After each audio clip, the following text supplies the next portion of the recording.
Paano masabi? A few moments later.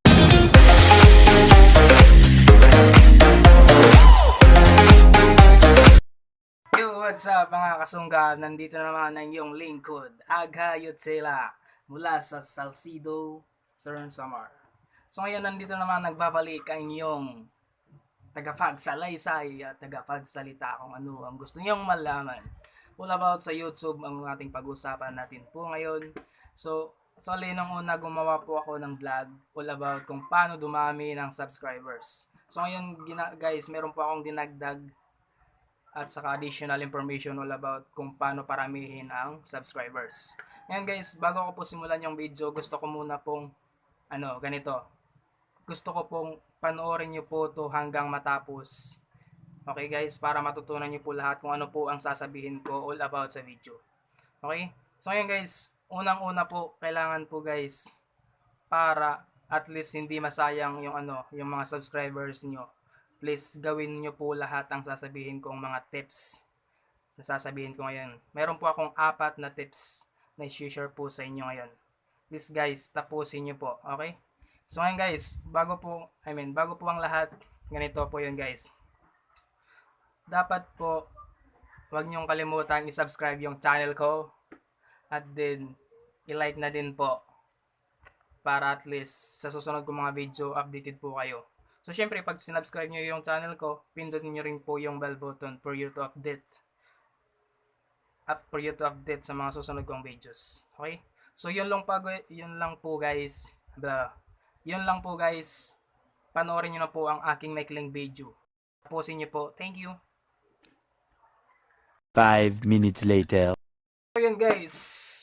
Alam nyo na kung anong pag-uusapan natin ngayon, kaya makinig po kayo ng mabuti at saka intindihin nyo po yung sasabihin ko kasi isang bisis ko lang to sasabihin, kaya please lang makinig kayo.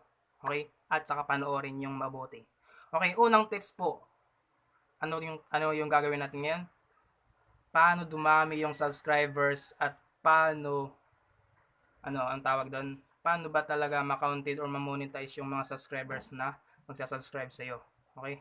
Ganun ba 'yan? So ganun po 'yun, okay? So unang tips. So yung unang tips ko po dito ay kailangan po guys, para dumami ang subscribers niyo, gawin niyo po yung pagko-comment or commenting. So the way mag-comment, yun yung magandang gawin para mapansin ka ng ibang audience. Lalong-lalo na sa mga ka-vloggers or ka-YouTuber, kapwa ka-YouTuber natin. Okay? So yun guys, pero guys, sa pagko-comment, kailangan din meron kayong alam na hindi dapat gawin at dapat gawin lang. Okay? So wag po kayong padalos-dalos sa pagko-comment na ganito, ganun. Okay? Unang-una po dito guys, yung pinagbabawal yung magko-comment ka ng sub-to-sub keywords. Alam niyo ba yung sub-to-sub keywords? Siyempre, alam nyo na yan. Subscribe dito, subscribe naman po, pa-subscribe po ako, ganun. So, dapat ba hindi po yun kasi alam na po yan ni YouTube. Okay? So, pag yan ni YouTube, pag nalaman ng YouTube yan, mapupunta lang po yung lahat sa spam. Kasi, bakit ganun? Yung YouTube kasi po, mayroon po yung tinatawag na AI. Alam mo ba yung AI? Yung AI po, yun po ay ang artificial intelligence na kung saan yun po yung parang tawag nito. Yun yung nagdidetect sa mga dapat ipunta sa spam or parang nagbabasa ganun. Basta ganun, narinig ko lang yun. Okay, so wag na nating pabayan yung explanation.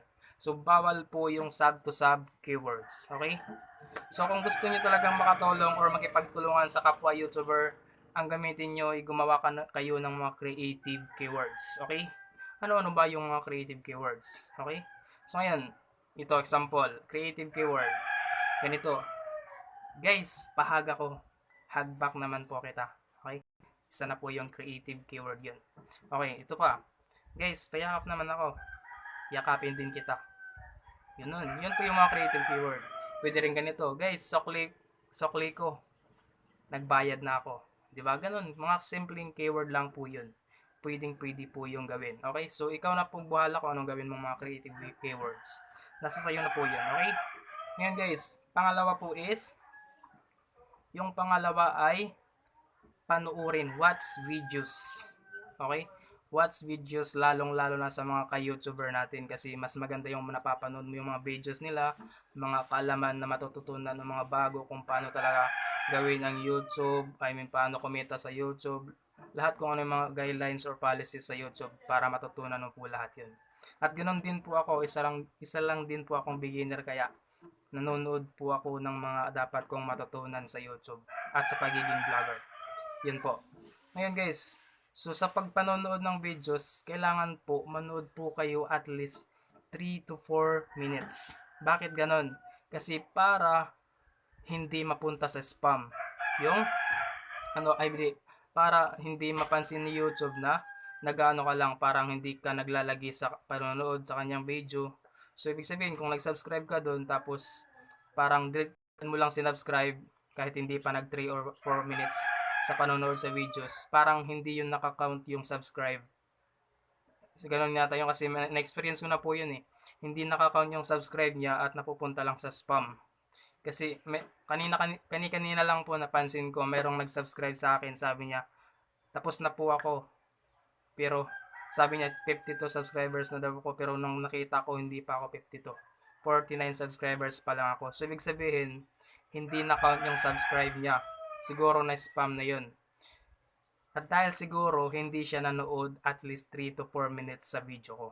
So guys, please, kailangan panoorin nyo po muna yung video at least 3 to 4 minutes para at least safe at counted po yung subscribe nyo ng sigurado. Okay?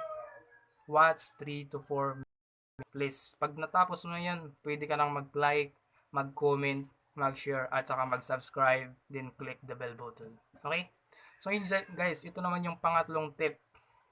Yung pangatlo po is attend live streaming. Okay? Isa rin po ito sa pinaka-effective na way para dumami yung subscriber mo. Kasi bakit? Pag umattend ka sa live streaming, dun ka mapapansin at dun ka rin magkakaroon ng maraming kakilalang YouTuber. Okay? So, syempre kapag naka-live stream siya at nandun ka, nag-join ka dun, pwede kang makapag-chat at masabihan mo siya na ganito, ganon, tulungan tayo, di ba? So, personally makakausap mo siya at makaka-chat mo siya in person. So, dun pa lang dadami na yung YouTuber mo at dadami na yung subscriber mo at dadami na rin yung kakilala mong YouTuber. Okay? Yun po yung tips number 3. Kailangan mong umattend ng or manood ng mga live streaming, lalong-lalo na sa mga vlogger. Okay? Ngayon, pang-apat naman po, ito yung panghuli. Panghuli, importante din po ito at saka effective din pong tips. Okay? So, yung panghuli, alam mo kung ano? Ito lang gagawin mo. Syempre, pag natapos ka sa panonood ng mga videos or live stream, kailangan mo ding mag-like at saka mag-subscribe. Okay? Huwag mong kalilimutan. Tulungan tayo dito, guys. Pag tumulong ka, tutulungan ka rin nila. Okay? So, ganyan po tayo. Sama-sama tayong aangat pataas, hindi pababa. Okay? So, guys, tulungan tayo. Ang tawag doon? Basta tulungan. So, ngayon, pag natapos mo yung video, kailangan mong panoorin. Kailangan mong mag-like at saka mag-subscribe. Okay? Para at least nakatulong ka at nakatulungan ka rin niya. Natuto ka sa kanyang mga ginawang videos. So, yun lang po guys. Sana po nagustuhan nyo at naintindihan nyo yung mga sinabi ko. Kahit medyo di pa talaga as in ganun ka-knowledgeable yung mga nasabi ko ngayon. At least I'm trying my best para makapag-share at makatulong sa inyo. At saka alam ko din gusto ko rin makatulong sa inyo at matulungan nyo rin ako pabalik. Okay, so diba sabi ko nga, tulungan sa YouTube. Okay, thank you po. Good day, stay safe. At yun lang po. Thank you sa panonood. Huwag nyo pong kalilimutan, ulitin ko po ulit. Huwag nyo kalimutan mag-subscribe at saka mag-like. Comment na rin po sa baba para sa mga susunod at mga tanong na gusto nyong malaman. Sasagutin ko po kapag alam ko. Okay? Thank you po. Bye-bye.